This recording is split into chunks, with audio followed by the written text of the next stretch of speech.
بسم اللہ الرحمن الرحیم۔ السلام علیکم ناظرین کرام، ارطغرل غازی سلطنت عثمانیہ کے علم بردار عثمان غازی کے والد تھے۔ ارطغرل کے والد کا نام سلیمان شاہ تھا۔ آپ 1191 عیسوی میں پیدا ہوئے اور وفات 1281 عیسوی میں ہوئی۔ آپ کے 3 بیٹے تھے، گندوز، ساؤچی اور عثمان۔ آپ کے تیسرے بیٹے عثمان نے 1299 میں سلجوق حکومت کے ختم ہو جانے کے بعد خلافت عثمانیہ کی بنیاد رکھی، جو کہ 1924 تک قائم رہی۔ محترم ناظرین، ارطغرل نہ صرف ایک نڈر سپاہی تھے بلکہ آپ کے سینے میں اسلام کی محبت کوٹ کوٹ کر بھری تھی۔ اسی لیے اللہ تعالیٰ نے آپ کو بے شمار فتوحات سے نوازا۔ آپ کے آباء و اجداد دراصل کردستان میں بسنے والے چرواہے تھے۔ آپ کے والد سلیمان شاہ کے دور میں منگولوں نے بڑی تیزی سے دنیا پر قبضہ کرنا شروع کر دیا تھا۔ یہ چنگیز خان کی منگول فوج تھی جس نے انتہائی خونخوار طریقے سے یورپ اور ایشیا کی بیشتر ریاستوں پر قبضہ کر لیا۔ ان کے ظلم و ستم کی مثال دنیا میں کہیں نہیں ملتی۔ تاریخ دانوں نے چنگیز خان کے اس دور کو تاریخ کا سیاہ ترین دور کہا ہے۔ جب چنگیز خان کی فوجوں کا رخ خراسان اور کردستان کی جانب ہوا تو ارطغرل کے والد سلیمان شاہ نے دیگر خانہ بدوش قبائل کی طرح کسی محفوظ مقام پر جانے کا ارادہ کیا۔ سلیمان شاہ کا کائی قبیلہ دیگر قبائل کی نسبت بڑا اور جنگجو تھا۔ ابتدا میں یہ قبیلہ 100 خاندانوں پر مشتمل تھا۔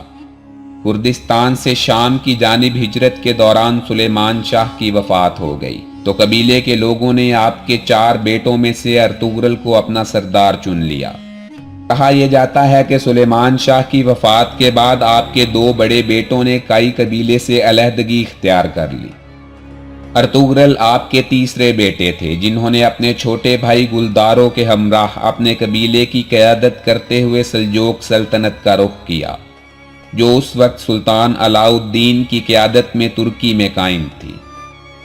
ارطغرل اپنے قبیلے کے ہمراہ انقرہ کے قریب پہنچے تو انہوں نے 2 فوجوں کو مصروف جنگ دیکھا۔ ایک گروہ کی تعداد بہت کم تھی جبکہ دوسرا گروہ بہت بڑا تھا۔ ارطغرل چونکہ فطرتاً نڈر جنگجو تھے، اس لیے انہوں نے اپنی ذاتی رائے کے مطابق چھوٹے گروہ کا ساتھ دینے کا فیصلہ کیا۔ انہوں نے اپنے بہادر سپاہیوں کے ہمراہ جلد ہی دوسرے گروہ کو شکست سے دوچار کیا۔ بعد میں پتہ چلا کہ ارطغرل نے جس فوج کا ساتھ دیا تھا وہ علاؤ الدین کی ہی فوج تھی، جو بازنطینی عیسائیوں کے ساتھ مصروف جنگ تھی۔ سلطان علاؤ الدین نے ارطغرل کی بہادری سے خوش ہو کر اسے اناطولیہ کی مغربی سرحدوں کے ساتھ ایک زرخیز جاگیر عطا کی۔ اس طرح کائی قبیلہ یہاں آباد ہو گیا۔ سلطان علاؤ الدین نے ارطغرل کو یہ جاگیر اس وجہ سے بھی عطا کی کہ سلجوقی سرحد آپ کی اور آپ کے بہادر قبیلے کی وجہ سے محفوظ ہو جائے گی۔ ناظرین کرام، سلجوقیوں کی منتشر ہوتی ہوئی قوت کو دیکھ کر سلجوق سلطنت کے اندر ہی کئی خود مختار ریاستیں قائم ہو گئی تھیں، لیکن ارطغرل نے کبھی سلجوق سلطنت سے بغاوت نہ کی اور ہمیشہ سلجوقیوں کے وفادار رہے۔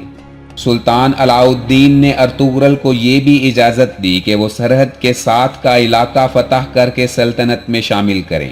یہ علاقہ بازنطینی عیسائیوں کا تھا جو کہ بالکل سرحد کے ساتھ جڑا ہوا تھا۔ یہاں کچھ ہی عرصہ میں ارطغرل نے اپنی شجاعت کا سکہ بٹھاتے ہوئے قریبی علاقوں کو فتح کر لیا۔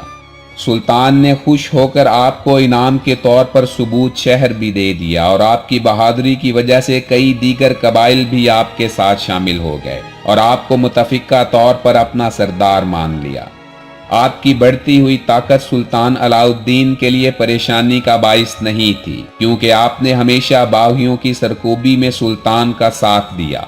پھر ایک بار جینی شہر اور ثبوت کے درمیان جنگ میں ارطغرل نے سلطان کا ساتھ دیتے ہوئے بازنطینی عیسائیوں اور تاتاریوں کی متحدہ فوج کو شکست دی۔